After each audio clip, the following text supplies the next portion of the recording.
sahabatku semua, bismillahirrahmanirrahim. Assalamualaikum warahmatullahi wabarakatuh. Allahumma sholli ala sayyidina Muhammad wa ala alihi sayyidina Muhammad. Sahabat sekalian, jangan lupa berbahagia, meningkatkan imun, kesehatan. Nah, nek wis tiga imun, tiga kesehatan, aja lali karo sing menehi bahagia. Ya apa iku?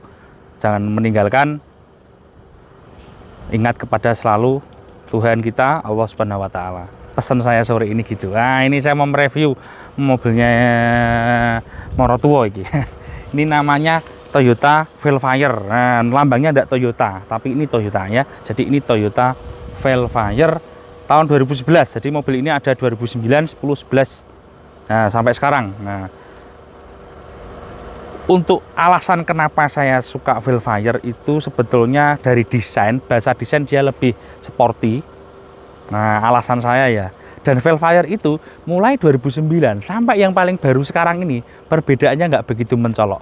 Berbeda kalau Alphard jenis ini ANH berapa ini saya lupa ya. Gen ini sama yang setelah ini yang Transformer itu beda banget. Tapi kalau Velfire sedikit perbedaannya nggak begitu mencolok. Itu dari sisi model. Jadi artinya kita bisa menikmati mobil ini sekilas kayak model terbaru masih panjang gitu ya. Nah, ini sedikit pendapat pribadi lah. Velfire ini ada tipe Z Audioless, banyak sebetulnya tipenya. Ada Z Audioless, ada Premium Sound. Katanya kalau Premium Sound itu head unitnya nggak bisa diganti. Kalau diganti nggak cocok. Kalau ini punya saya ini Z Audioless. Nah, sekarang kita ayo membahas tentang bodi mobil ini. Sebentar saya tak matikan dulu mesinnya. Oke, saya matikan dulu mesinnya. Nah, mobil ini dari sisi bodi dia cukup bongsor dan besar.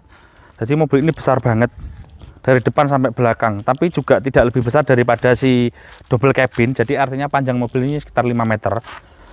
Jadi besarnya ini karena dia mengotak itu sebetulnya tidak begitu besar, dan mesinnya itu sembunyi di dalam. Oke ya, dari samping bahasa peleknya ini cukup bagus. Jadi kalau kita bandingkan dengan si Alphard, saya suka peleknya Velfire. Nah, kalau spion Retrax nggak usah tak bahas, pasti keyless pasti ya. Dan PSD-nya itu sini, sana, sama belakang, power sliding door. Kemudian ini hati-hati teman-teman kalau mengemudi, soalnya ini kalau belok-belok rawan kepentok, jadi keperok. Ini mohon maaf, mobil saya review dalam posisi kotor karena mobil ini adalah mobil yang salah satu mobil juga yang saya pakai kalau ibu kemana-mana terus nganter mesti minta pakai ini. Nah gitu ya. Kemudian dari sisi kaca samping besar, mobil ini oke. Rem depan belakang pasti, ABS pasti, sebetulnya nggak perlu kita sebutkan karena mobil sekelas ini pasti ya. Kemudian dari sisi itu, nah sekarang kita buka di sini. Nah teman-teman nanti banyak yang tanya saya, pajaknya berapa? Nah kalau pajak mobil ini pada umumnya sekitar 10 hingga 11 juta, itu non progresif. Cuma kebetulan mobil saya ini sudah progresif, jadi pajaknya sekitar hampir 15 juta per tahun. Nah karena juga kita menggunakan Opel cantik ya. Nah untuk pembukaan bagasi itu kalau dari belakang kita harus begini. Nah power backdoornya itu dari kontak, remote kontak sama dari depan. Nah, tapi kalau nutupnya di sini ada power backdoornya di sini. Sekarang kita bahas bagian belakang muter ya. Untuk korden dia tidak elektrik. Ini kalau ngomong korden ini malah kalah sama yang seri Alphard V yang 30 yang tahun lama itu, malah dia sudah kordennya elektrik. Ini tidak elektrik kordennya, jadi dibuka pakai tangan secara manual. Ini tak tali kabel T soalnya ben gak nutup sini. Ini sama anak saya masih dipakai bandulan di sempal aku. Gitu ya. Dan ini sudah power backdoor, sensor belakang semuanya pasti ada. Nah untuk jok belakang ini bisa dilipat ke depan.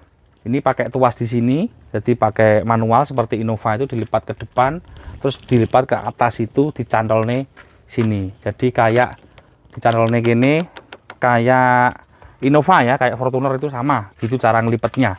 Dan ini bisa diturunkan ke belakang sini, bisa rata seperti kasur. Jadi anak-anak saya itu suka begitu. Kalau di belakang ini dilipat sini kayak seperti kasur. Toolkitnya ada di sini. Nah untuk sedikit info saja teman-teman. Saya tutup lagi aja ya. Ini juga sudah mau hujan. Nah, saya tutup lagi aja. sedikit aja info, di dalam lambung sini banyak kabel. Saya pernah punya apa? Nah, ini dia kan vakum, nutup sendiri celek gitu, sama. Kalau pintu-pintunya mobil seperti ini pasti vakum. Nah, di dalam lambung sini itu banyak kabel-kabel. Jadi teman-teman kalau misal mobil ini kan besar, kalau misalnya ketemper, keperok sini, hati-hati untuk merekondisi bodi bagian sini. Karena di dalam sini banyak kabel.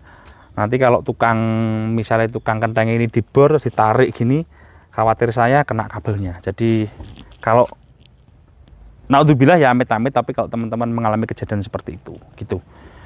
Untuk lampu belakang punya saya ini sudah upgrade, lampunya depan belakang, jadi ya ganteng. Wipernya ndak ada. Oh, wipernya ada di sini, dia sembunyi. Jadi wipernya mobil CBU itu sembunyi di dalam sini.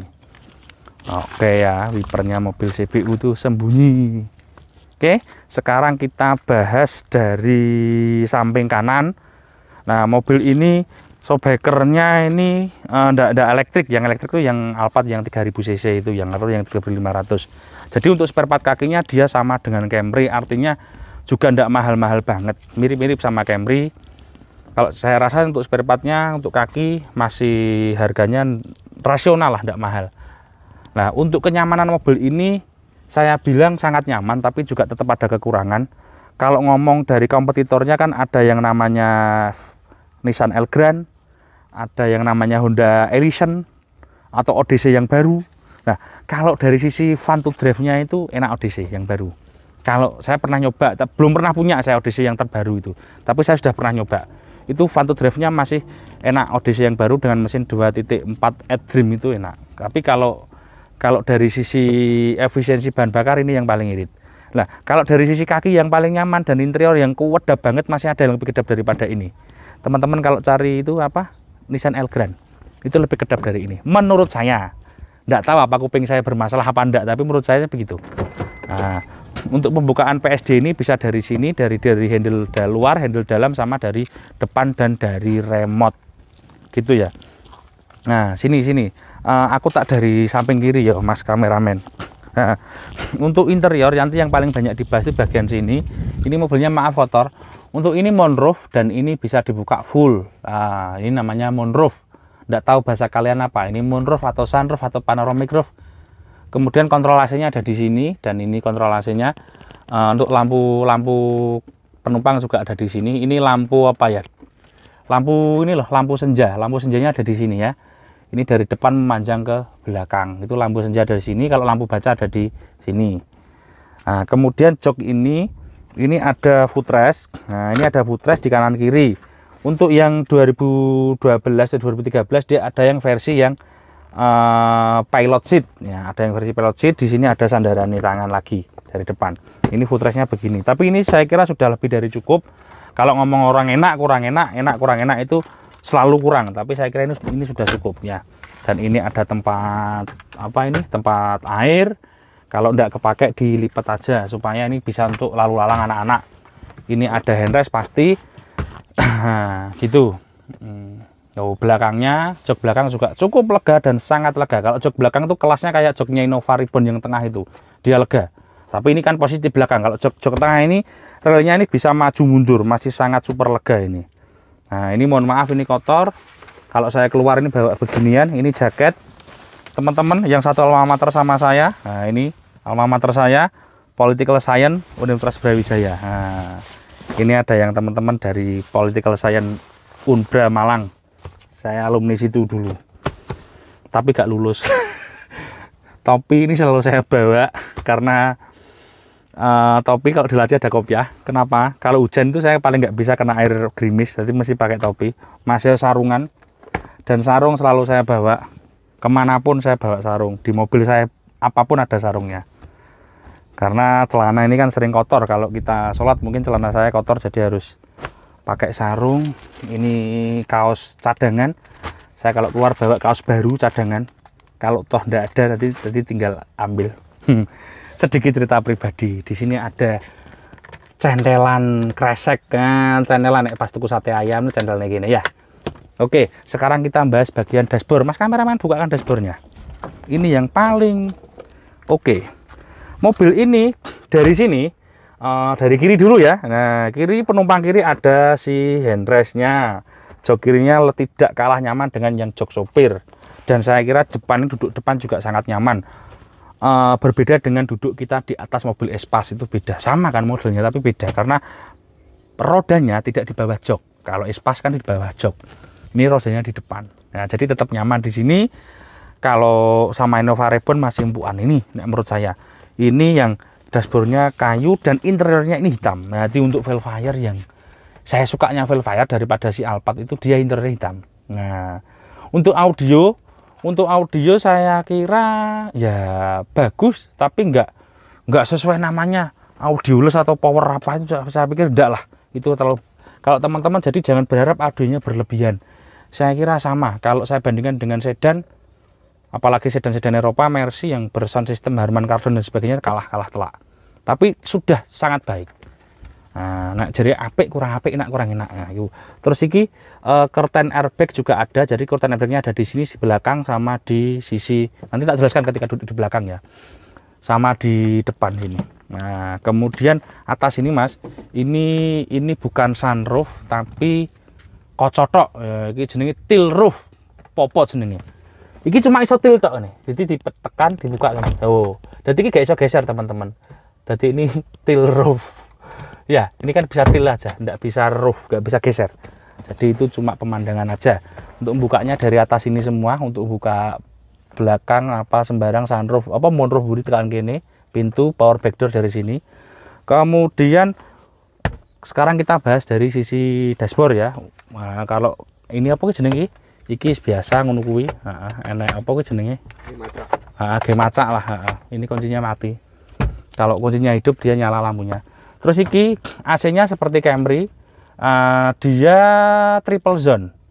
Jadi depan kanan itu bisa zone sendiri, depan kiri passenger bisa zone sendiri, dan penumpang belakang bisa zone sendiri. Jadi dia triple zone. Menurut saya, mudah-mudahan tidak keliru.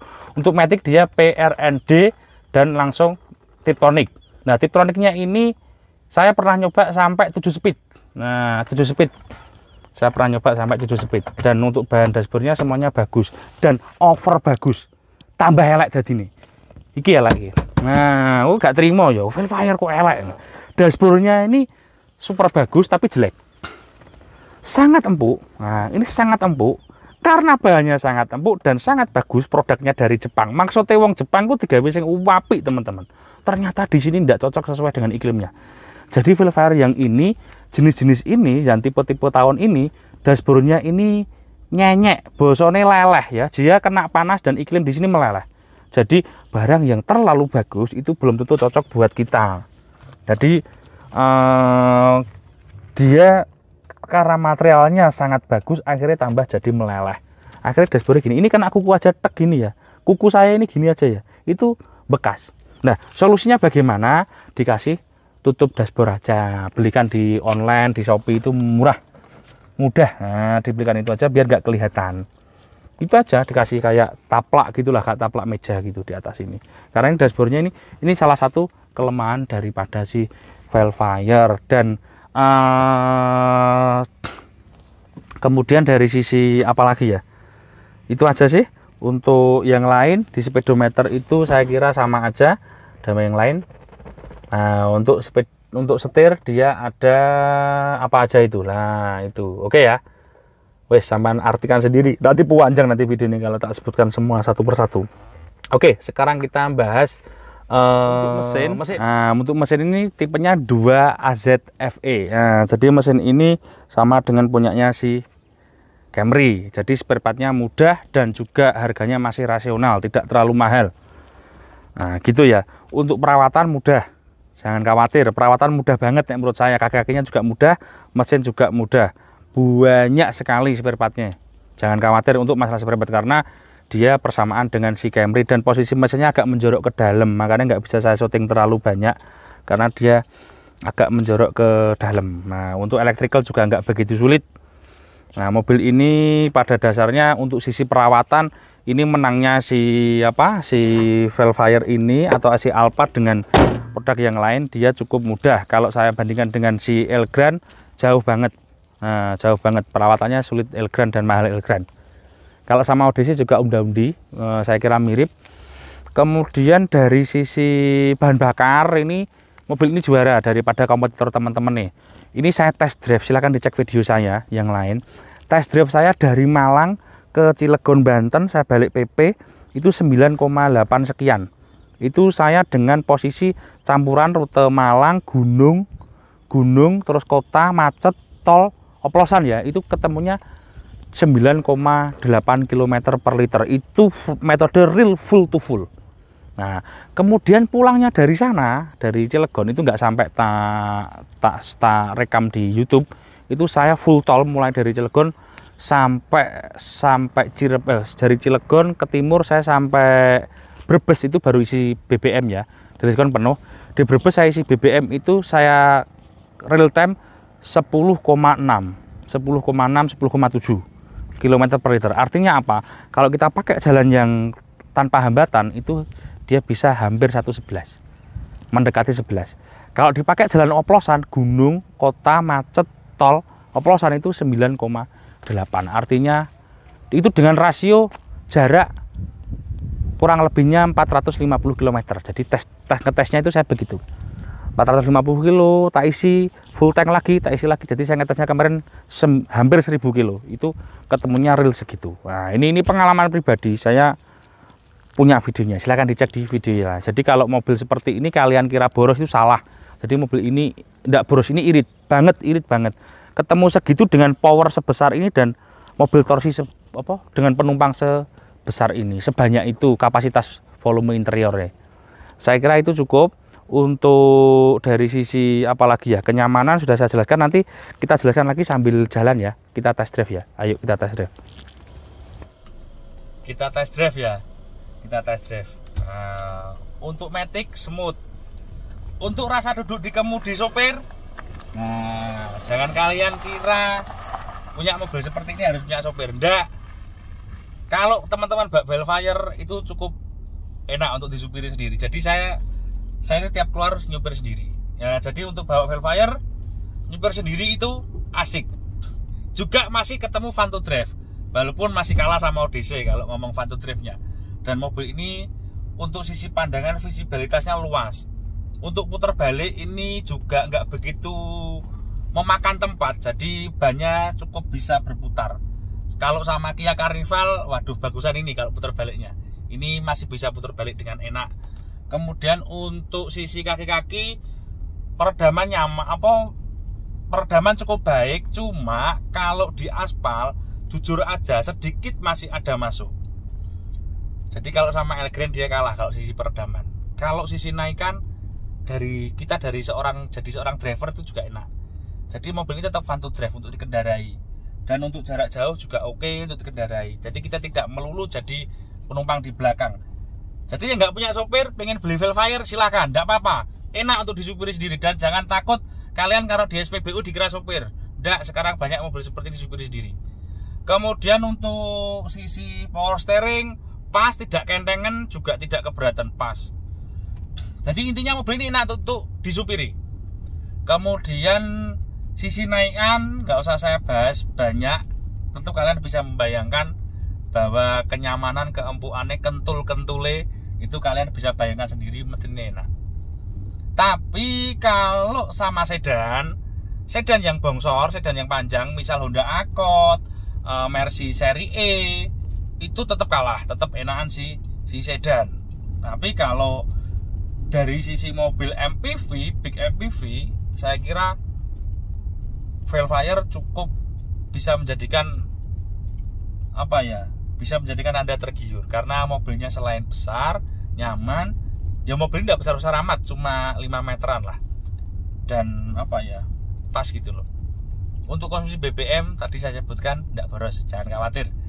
Kalau sisi tanjakan oke, tapi memang kalau tanjakan kalau yang agak ekstrim dia harus pakai versi yang manual transmisinya.